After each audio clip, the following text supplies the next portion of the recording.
1.5 വർഷത്തിലേറെയായി കലാപമംഗലമായ മണിപ്പൂർ വീണ്ടും അശാന്തിയുടെ ചോരമണക്കുന്ന മണ്ണായി കഴിഞ്ഞു.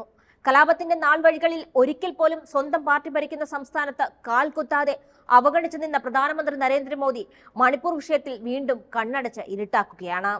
മണിപ്പൂരിലാകട്ടെ BJP മുഖ്യമന്ത്രി ബിരേൻ സിംഗ് വീണ്ടും കനക്കുന്ന കലാപത്തിന് മുന്നിൽ സ്വന്തം കസേര കാത്തുപിടിക്കാനുള്ള ശ്രമത്തിലാണ്. NDAയിൽ BJPക്കൊപ്പം ഉണ്ടായിരുന്ന മേഘാലയ മുഖ്യമന്ത്രി കോൺറാഡ് സംഗ്മയുടെ NPP BJPക്കുള്ള പിന്തുണ പിൻവലിച്ചതോടെ രാഷ്ട്രീയമായും BJP ശക്തമായ തിരിച്ചടി നേരിടുന്നുണ്ട്. സഖ്യകക്ഷികൾ മാത്രമല്ല, മണിപ്പൂർ സംഘർഷത്തിൽ കേന്ദ്രത്തിന്റെയും BJP നേതാക്കളുടെയും നിലപാടുകളിൽ പ്രതിഷേധിച്ച് പാർട്ടിക്കുള്ളിലും രാജ നടപടികൾ ശക്തമായിട്ടുണ്ട്. അശാന്തമായ ജിരിബാമിൽ BJP മന്ത്രിമാരുടെയും MLAമാരുടെയും വീടുകൾക്ക് നേർക്ക് ആക്രമണമുണ്ടായതോടെ ക്രമസമാധാന നില പാടെ തകർന്നിരിക്കുകയാണ്. കേന്ദ്ര നേതാക്കളും പാർട്ടിയും സർക്കാരും മണിപ്പൂർ വിഷയത്തിൽ സ്വീകരിച്ച നിലപാടിൽ പ്രതിഷേധിച്ച് ജിരിബാമിലെ BJP നേതാക്കൾ കൂട്ടത്തോടെ രാജിവെച്ചിരിക്കുകയാണ്. ജിരിബാമിലെ BJP കമ്മിറ്റി ഭാരവാഹികളുടെ രാജി നേതൃത്വത്തിന് കത്തയച്ചുകൊണ്ടാണ്. BJPക്കുള്ളിലെ കൂക്കി വിഭാഗത്തിലെ MLAമാരും സംസ്ഥാന ഭരണകർത്താക്കളോട് മുഖം തിരിച്ചു നിൽക്കുന്നതിനാൽ പാർട്ടിക്കുള്ളിൽ വലിയ പ്രതിസന്ധിയാണ്. 1.5 കൊല്ലമായി തുടരുന്ന മണിപ്പൂരിലെ വംശീയ സംഘർഷം കൂക്കി മെയ്തൈ വിഭാഗങ്ങൾക്കിടയിലെ സംവരണ പ്രശ്നങ്ങളിലൂടെ പടർന്നു പിടിക്കുകയായിരുന്നു.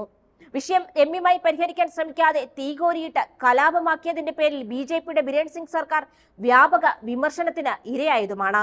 മുഖ്യമന്ത്രിയുടെ രാജിവെക്കൽ നാടകം വരെ കണ്ട ആ പ്രക്ഷോഭകാലത്തും BJP സർക്കാരിന്റെ സമീപനം വോട്ട് ബാങ്ക് ലക്ഷ്യമിട്ടായിരുന്നു. മണിപ്പൂരിൽ കൊല്ലും കൊലയും കൂട്ടബലാത്സംഗവും സ്ത്രീകളെ പീഡിപ്പിച്ച് നഗ്നരാക്കി റോഡിലൂടെ നടത്തിയതുമെല്ലാം വാർത്തയായപ്പോൾ ഇന്റർനെറ്റ് വിച്ഛേദനത്തിലൂടെ വാർത്ത പുറത്താകാതിരിക്കാനുള്ള നടപടികൾ മാത്രമാണ് ഭരണകൂടം ചെയ്തത്.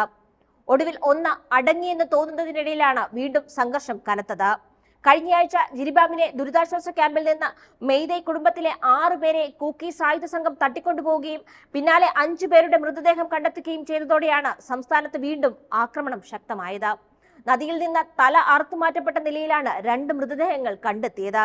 മണിപ്പൂരിലെ ദുരിതാശ്വാസ ക്യാമ്പിൽ നിന്ന് കാണാതായ മുത്തശ്ശിയുടെയും ചെറുമകന്റേതുമായിരുന്നു ഈ മൃതദേഹങ്ങൾ. കുക്കി സായുധ സംഘങ്ങൾക്കെതിരെ നടപടിയെടുക്കണമെന്നാവശ്യപ്പെട്ട് ജിരിബാമിൽ നടന്ന പ്രതിഷേധം അക്രമാസക്തമായി. പിന്നാലെ ജനക്കൂട്ടം BJPയുമായി ബന്ധമുള്ള നിരവധി രാഷ്ട്രീയ നേതാക്കളുടെ വീടുകൾ ആക്രമിക്കുകയും നശിപ്പിക്കുകയും ചെയ്തതോടെ ഭരണകൂടം പ്രതിസന്ധിയിലായി.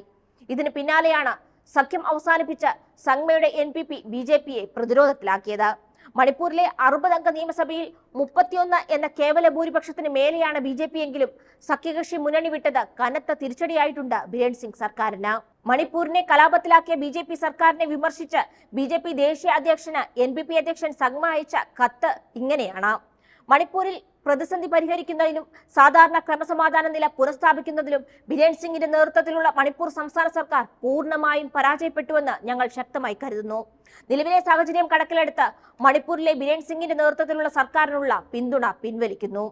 ഞായറാഴ്ച NPP പിന്തുണ പിൻവലിച്ചതോടെ 37 MLAമാരുള്ള BJP ഒന്നുലഞ്ഞു.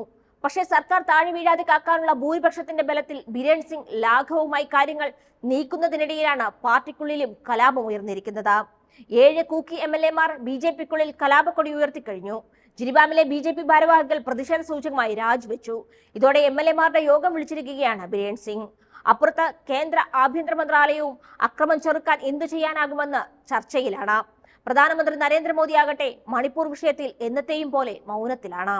NPP പിന്തുണ പിൻവലിച്ചതിന് പിന്നാലെ BJPയിലെ 7 കൂക്കി MLAമാർ രാജിവെക്കുമോ എന്ന പേടിയിൽ നിയമസഭയിൽ വിശ്വാസം തെളിയിക്കേണ്ടി വരുമോ എന്ന ആശങ്ക മാത്രമാണ് BJPയെ ഭരിക്കുന്നത്.